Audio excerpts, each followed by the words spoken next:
दोस्तों, ये कहानी नेहा के साथ घटित कहानी है। तो चलिए सुनते हैं उन्हीं के पॉइंट ऑफ व्यू से।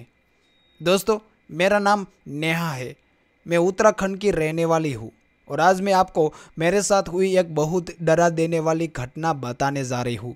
यह घटना मेरे साथ साल 2015 में दिल्ली के ग्रीन पार्क नाम की जगह पर हुई थी। दरअसल साल 2015 में मैं पढ़ाई करने के लिए उत्तराखंड से दिल्ली गई थी। दिल्ली में ग्रीन पार्क नाम की जगह पर मैंने कमरा किराए पर लिया था। जिस मकान को मैंने किराए पर लिया था उसकी मालकिन एक बूढ़ी औरत थी। उस औरत के हस्बैंड की डेथ हो चुकी थी और उसके बच्चे अमेरिका में रह रहे थे और उसके बच्चे कभी कभार दिल्ली में अपनी माँ के पास आते थे। उस घर में बूढ़ी औरत के साथ साथ एक पति पत्नी का जोड़ा भी रहता था। वह पति पत्नी उस बूढ़ी औरत और उसके घर की देखभाल करा करते थे। उस पति पत्नी की एक 19 साल की बेटी भी थी जिसे अक्सर उस घर में मैं खेलते हुए देखा करती थी। खैर, फिर उस घर में रहकर कुछ दिन पढ़ाई करने के बाद मैं एक जगह पर पार्ट टाइम जॉब भी पकड़ ली थी। जब कॉलेज से आने के बाद मैं अपने काम पर चली जाती थी। फिर रात को मैं काम से लौटकर मैं अपने लिए खाना बनाती थी और देर रात तक पढ़ाई करती थी। जॉब करने की वजह से मुझे अपने कमरे की सफाई करने का टाइम नहीं मिलता था। इसलिए एक दिन मैंने उस घर की देखभाल करने वाली उस महिला से मैंने कहा, क्या आप मेरे कमरे की भी साफ़ सफाई कर दिया करेंगी? मैं आपको इसके पैसे भी दे दिया करूंगी। मेरी बात पर वह महिला मेरे कमरे की सफाई करने को तैयार हो गई। तब उस दिन से ही वो रोज़ सुबह वह महिला मेरे कमरे में झाड़ू पोछा लगा दिया करती थी। फिर एक बार संडे वाले दिन जब मेरी छुट्टी थी तब मैं अपने कमरे में सुबह देर रात तक सो रही थी। तब सफाई करने वाली वह महिला मेरे कमरे में आई और सफाई करने लगी। उस समय तक मैं भी नींद से जाग गई थी। फिर जब वह महिला मेरे कमरे की सफाई करने के बाद सफाई करके जाने लगी तब मैंने उससे कहा कि सुनिए, आपकी बेटी कहीं पढ़ने नहीं जाती है क्या? वह हमेशा मुझे खेलती हुई दिखती है। मैंने उसे कभी पढ़ते हुए नहीं देखा, इसलिए मैं कह रही हूँ। मेरी बात पर वह महिला बहुत हैरान होकर मुझसे बोली, अरे दीदी, हमारा कोई बच्चा होगा तभी तो पढ़ने जाएगा ना। हमारा कोई बच्चा नहीं है तो पढ़ने कहाँ से जाएगा? उस महिला की यह बात सुनकर मुझे बहुत हैरत हुई। फिर मैंने उससे पूछा कि अगर आपकी कोई बच्चा नहीं है और इस घर की मकान मालिक भी अकेली रहती है तो वह लड़की कौन है जो अक्सर मुझे इस घर में दिखाई देती है? मेरी यह बात सुनते ही वह महिला बहुत डर गई। ऐसा लग रहा था जैसे कि मैंने उससे कोई बहुत ही डरावनी बात कह दी हो। इसके बाद वह महिला मुझसे कुछ बोले बिना ही वहाँ से चली गई। उसका यह बर्ताव मुझे बहुत ही अजीब लगा।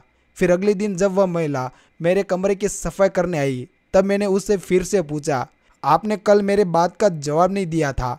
आखिर वह लड़की किसकी है जो इस घर में दिखती है?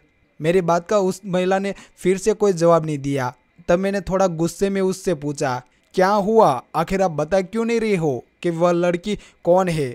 फिर मेरे इतने कहने पर उस महिला ने मुझे जो बोला वह सुनकर मैं इतना ज़्यादा डर गई कि अगले 3 दिन के अंदर ही मैं इस घर को खाली कर दिया। दरअसल मेरे बहुत जोर देने पर उस महिला ने मुझे बताया कि जिस लड़की को मैं उस घर में घूमते हुए देखती हूँ वह कोई जिंदा इंसान नहीं है बल्कि एक आत्मा है। उसने मुझे ये भी बताया कि मुझसे पहले भी उस घर में कई किराएदार आए थे और उन किराएदारों को भी वह लड़की दिखाई देती थी और उस लड़की की वजह से ही उन घर में कोई भी किराएदार नहीं टिकता था। उस महिला की यह बात सुनकर मैं बहुत डर गई थी।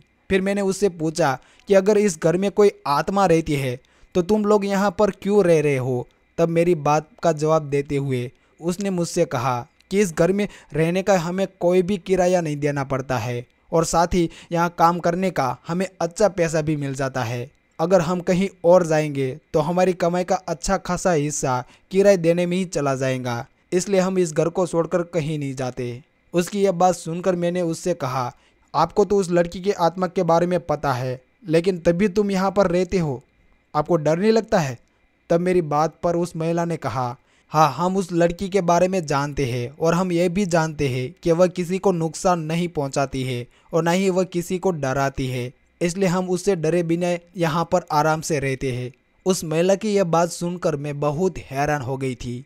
खैर, फिर मैंने उस महिला से उस लड़की के बारे में और कुछ भी नहीं पूछा और ना ही मैंने ये पूछा कि वह लड़की किसकी है और ना ही यही भी पूछा या कि उसकी मौत कैसे हुई थी। फिर इस घटना के 3 दिन बाद मैं वह घर छोड़कर एक दूसरा घर किराए पर ले लिया था। इन 3 दिनों के दरमियान भी मुझे वह लड़की दिखाई देती थी, लेकिन अब वह लड़की मुझे खेलते हुए नहीं दिखाई देती थी, बल्कि अब वह बहुत उदास होकर मुझे देख रही थी। ऐसा लग रहा था कि जैसे वह लड़की जान गई हो कि मैं वह घर छोड़कर जाने वाली हो, और इस बात से वह बहुत ही दुखी भी हो।